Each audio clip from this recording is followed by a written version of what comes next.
Hello world and hello Philippines! Mabuhay! Nakatutok po kayo ngayon sa pinakabagong channel na tututukan nyo tuwing umaga. Ito ang Knowledge Channel! Sa bagong episode at pinakaunang episode ng channel na ito, marami kayong matutunan. Kaya, tutok na! So, good day ma'am, good day classmates. By the way, I am Japet Navarro Gudug and I am assigned to discuss and report to you in relation to our topic, which is city policies and the environment. So, with no further statement, let's get started. So, it is defined that in the field of urban planning, we have been long discussed among practitioners and academic scholars. So, in relation to this concept, now, if we analyze the respective statement, why do you think so? And why is it urban planning is always associated to politics? For the reason that government leaders are responsible in terms of implementing projects. So, urban planning is somewhat technical and political process concerned with the development and use of land and protection and the uses of environment also for urban areas in order to create an impact, like for example in our transportation and technology, agriculture, livestock, communications, distribution networks, and even in urbanization. So this makes sense, isn't it? Yes, of course. So but if it is also been tackled here that it has been long discussed among practitioners and academic scholars. So now, what does it mean? It is simply because they have to construct and able to understand its impact, considering of any consequences.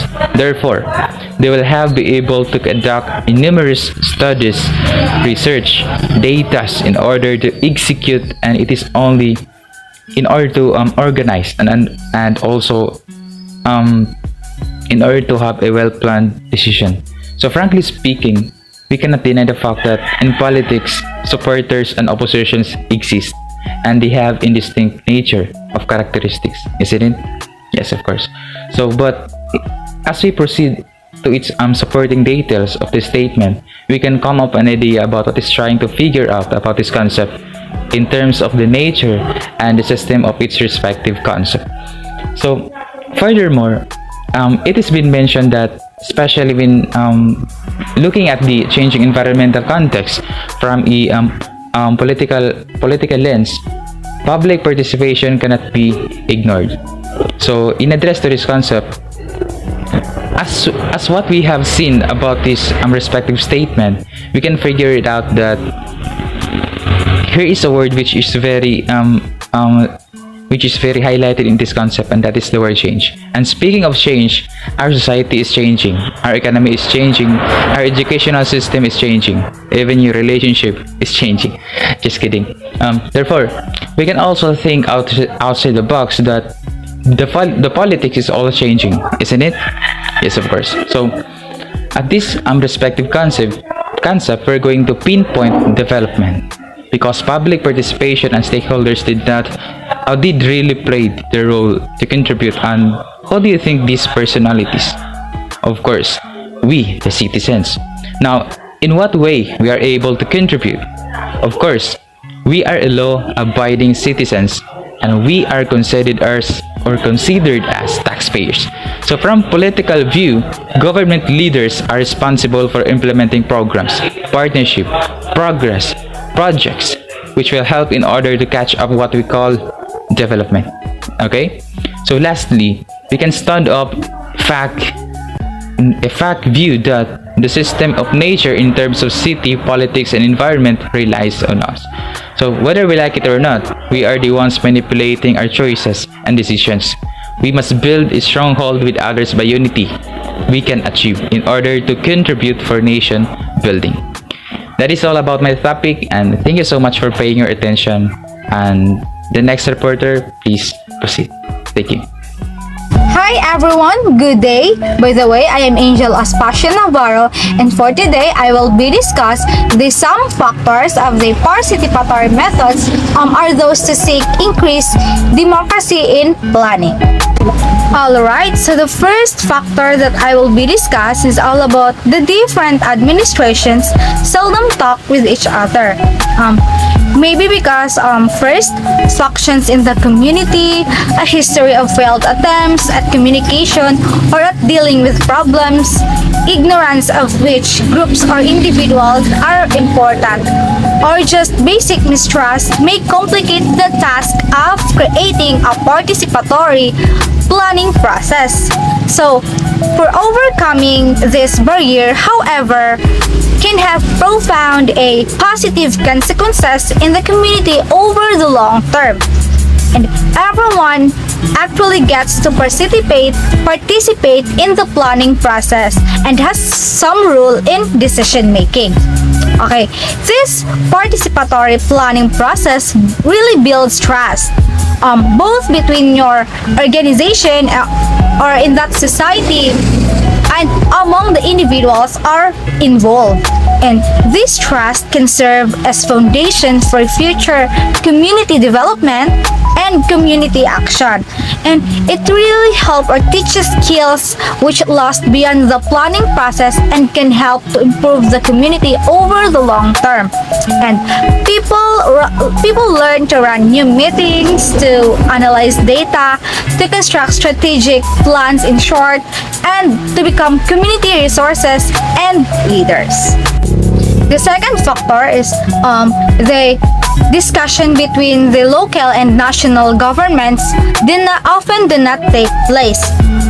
It is because they are not sufficient dialogues between the government bodies and the civil society.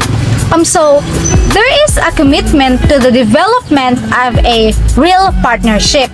The word partnership implies a relationship of equals, where everyone has an equal voice and where power and responsibility are equally shared.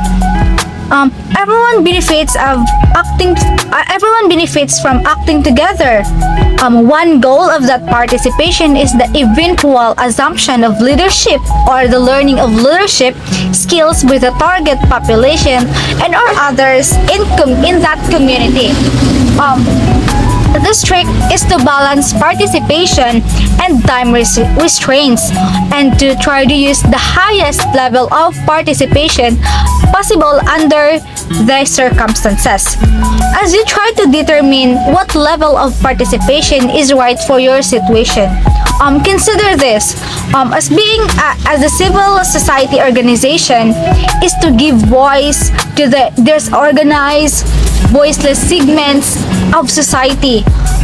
They raise awareness of social issues and advocate for change, empowering local communities to develop new programs to meet their own needs or in short, ensuring the good governance. So, in this way of participatory planning process has the potential to become more charade, meant only to convince the community that a participatory process is really going on. The last factor is that the low level of interactions among administration and stakeholders directly result in limited or no budget for participation in urban planning. Just like, for example, the stakeholders and the administration did not even engage the budget for participation in urban planning. That's why it is impossible to have a common abiding agreement or to support for that participation. With that, it is important for governments to engage citizens in budgeting process for the good public participation practice. Practices help governments be more accountable and responsive to their communities and can also improve the public's perception of government's performance and the value of the public receives from their government. So, a participatory process provides community a ownership and support of the intervention, information about community history, politics, and past mistakes, and respect and a voice for everyone. It also takes time to care, mutual respect, and commitment. Alright? So, you must also identify the stakeholders and make sure they all get the table using communication techniques designed to reach them. And finally, the process of must be maintained and to be maintained over time so that the momentum will not be lost. And if you can manage a planning process that meets all these requirements, so the chances are that you will come up with a successful community intervention, a one that truly works and meets the community's needs. Alright, so that would be my part. Thank you for listening and I hope you learned something.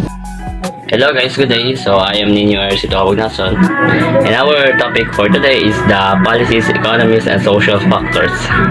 So, what is policies, economy, and the social factors? So, participatory methods are those that seek to increase the democracy in planning. In practice, the level of engagement depends on the negotiation with countries and cities. At the same time, the state of participation usually decreases with the incomes of countries. One reason of this institution system, in those countries, the different administrations seldom talk up with each other, even if they take respective responsibility for the same goal, such as building resilient communities or tackling air pollution. So, apart from that, discussions between local and national government often do not take place. There are not sufficient dialogues between the government bodies and the civil society. So in the consequence, the low-level equal interactions among administrations and the stakeholders directly result in limited or no budget for participation in the urban planning. So the challenge also shows in policies and regulations that although the realization of transformative commitments on the participations that are laid out in the new urban agenda would require an enabling policy framework at national, subnational, and local levels. The roadmap towards this remains unclear. For example, many African countries and cities lack clear climate change actions plans and guidelines. Oftentimes, existing environmental laws are not correspondent with environment planning projects. Therefore, these complex issues cannot be addressed appropriately, causing a vicious cycle of worsening circumstances.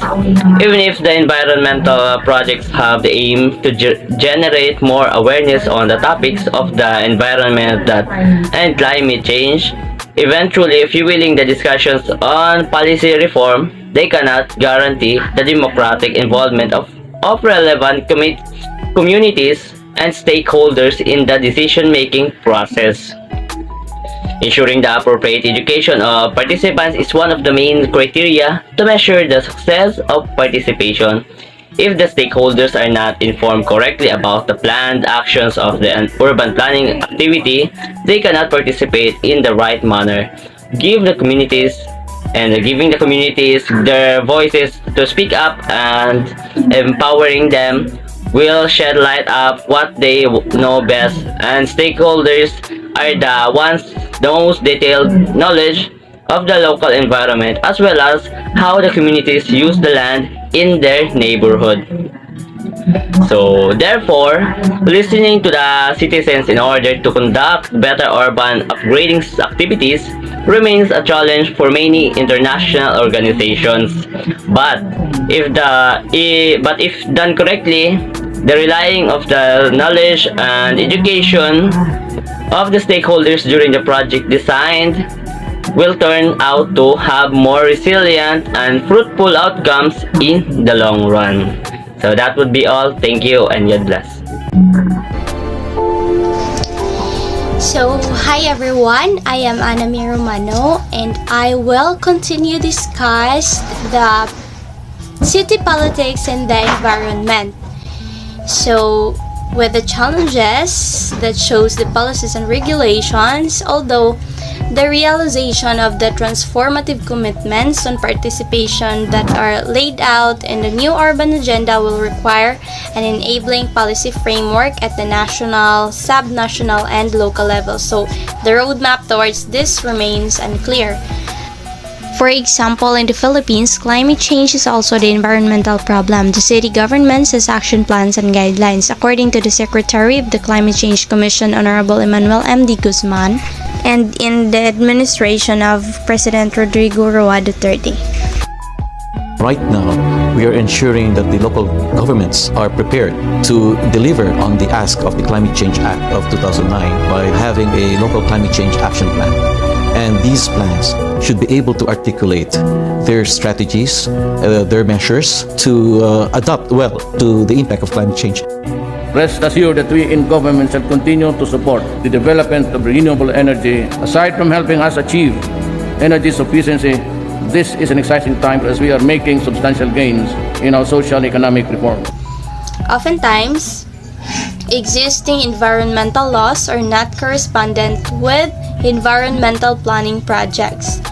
Therefore, these complex issues cannot be addressed appropriately, causing a vicious cycle of worsening circumstances. Even if the environmental projects have to aim to generate more awareness on topics of the environment and climate change, eventually fueling the discussions on policy reform, they cannot guarantee the democratic involvement of relevant communities and stakeholders in the decision-making processes.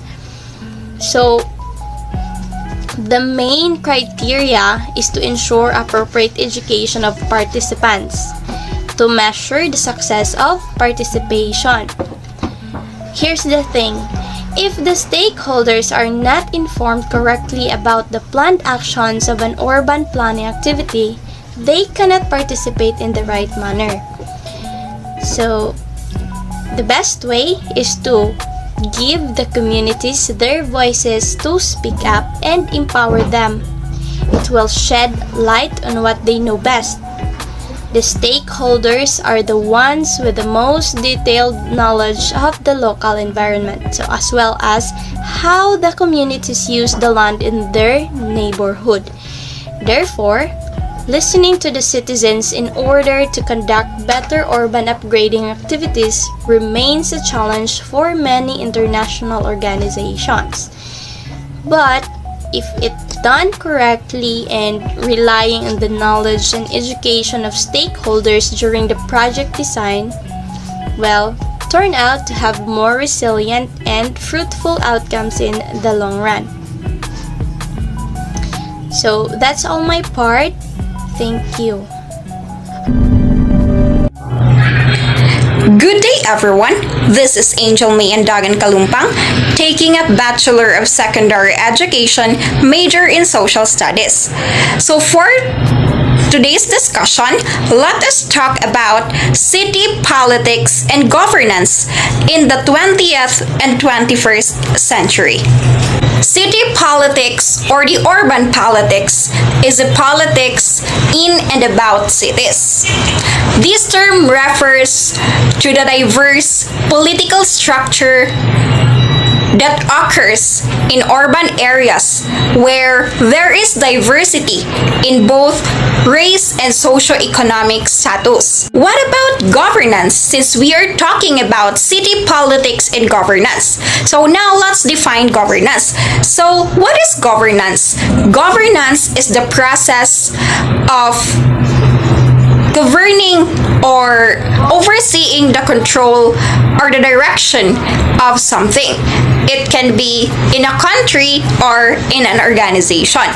So that is the definition of city politics and governance. And now let's move on to the next part. The city politics and governance during the 20th century, or as early as the 20th century, the values of efficiency, economy, and bureaucratic administration were adopted, such as the policies, the technological innovations, the new concepts and ideas are slowly taking shape. That is why in the city politics and governance during the 20th and 21st century, they created policies. And these policies are first the Federal Aid Highway Act of 1956.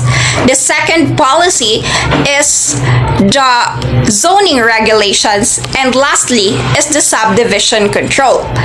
So let us all talk about the created policies during the 20th and 21st century.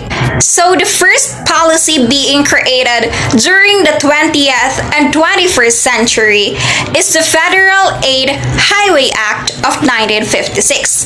This act created 66,000 kilometers, which is equivalent to 41,000 of interstate roadway systems. This Federal Aid Highway Act of 1956 authorized the building of highways throughout the nations, which would be the biggest public works project in the nation's history. Next policy is the zoning regulations. So the zoning regulations is the setting of minimum measurements such as the width and the length of the zones. By way of this, it limits the traffic congestions. Lastly is the subdivision control. So the subdivision control is the design of new developments and specifies that the new streets had to conform to the overall city plans. So the movement of planning during the 20th century are now called the new urbanism, smart growth, and neo-traditionalism. So, the term sustainable development came to represent the ideal outcome in the sum of all planning goals. As described by the United Nations, sponsored by the World Commission on Environment and Development in our common future in the year 1987, sustainability refers to the development that meets the needs of the present without compromising the ability of future generations to meet their needs. So that would be all for my part. Thank you and God bless. Hello, have a nice day everyone. I am Rosani D. Pradel and today I will be discussing about the drivers of change in cities over the 20th century. So first, let me discuss to you the spread of electricity and the rise of road transport. So the spread of electricity released manufacturers from the ties of having to be near a fuel source, while the improvement in road transport, particularly through the advent of the motorway, made access to rivers and ports less important. So this made proximity to these amenities less important for manufacturers, which because of the more routine nature of their work benefit more from access to large areas of land and good transport than from being close to other business. So second is containerization. So the ports of London, Liverpool, and Manchester will equip to deal with the increased size of ships introduced by more towards containerization from the early 1960s. There are so many advantages of using containerization. So it is a standardization, which this is a unique identification number and size type code. It is also flexible, in which commodities, manufactured goods, liquids, and refrigerated goods. And next is low transport cost, so economies of scale at modes and terminals. It is also fast transshipment operations, low terminal turnaround times, and it is also warehousing, which simpler and least expensive packaging, packing capability, and lastly, it is secure and safe since contents are known to prior years and reduced spoilage and losses. So the next one is the aeroplane. So the rise of the package holidays after the Second World War has a big implication for cities that expanded as seaside resorts such as Blackpool and Southend. So meanwhile, the aeroplane has meant that ports now play a much reduced role in the movement of people and goods. So next, let's have continued globalization. So increased competition has squeezed used manufacturing and low-cost services, forcing it to become more productive to remain competitive. So globalization or globalizations has instead means that the UK has more towards specializing in more knowledge-intensive types activities, in which this is the production of the idea where the most value is added rather than the production of the physical good, and that is important. So next, let's have the last one, which is the internet. So the web has created new digital industries and changed the way we work, and also it's matchmaking access to quantify knowledge much easier. So however, it has not reduced the importance of face-to-face interactions in sharing ideas and building networks, which is where the 21st century city comes into its own. So a century of change, reinvention and replication, as the competitive advantages of cities and the national economy as a whole have shifted. The basic challenge for cities over the last 100 years has been to replace jobs in declining industries with jobs in new, more knowledge-focused areas of activities. Globalization as well as technological and transport advancement have reduced the advantages that cities offer as places of low-value production of goods and services, but have increased their importance as places of ideas creation and knowledge exchange. Hi, good day. I am Aljiro Bantes Dais from Bachelor of Secondary Education, major in Social Studies, and I am your last reporter for today's video.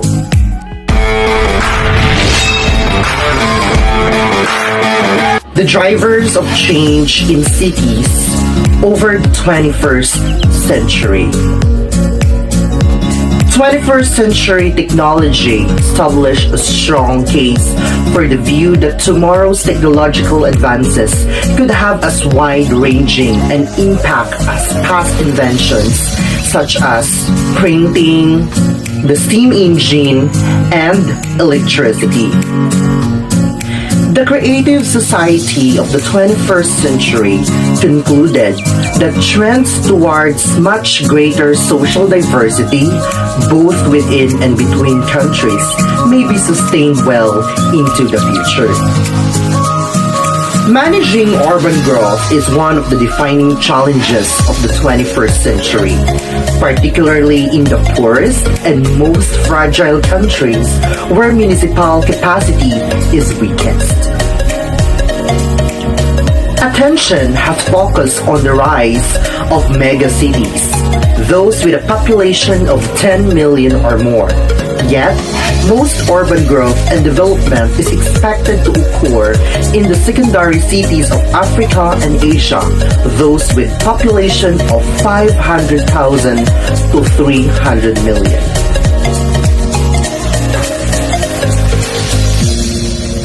In the Philippines, or should I say, their education in the Philippines, K-12 basic education program housing, there is a serious housing shortage everywhere, although it is especially acute in Manila, like for example, those informal settlers in Cavite or in Tondo, Manila.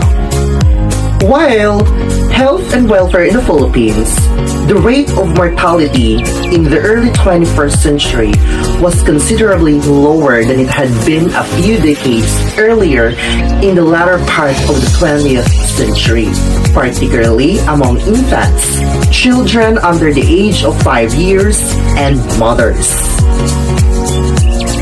While their politics,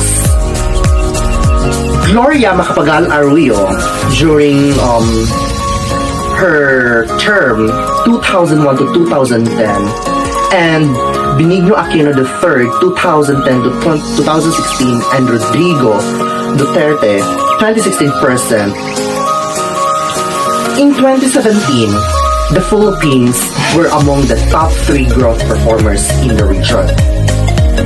And higher real wages are essential to achieve shared prosperity and inclusive growth.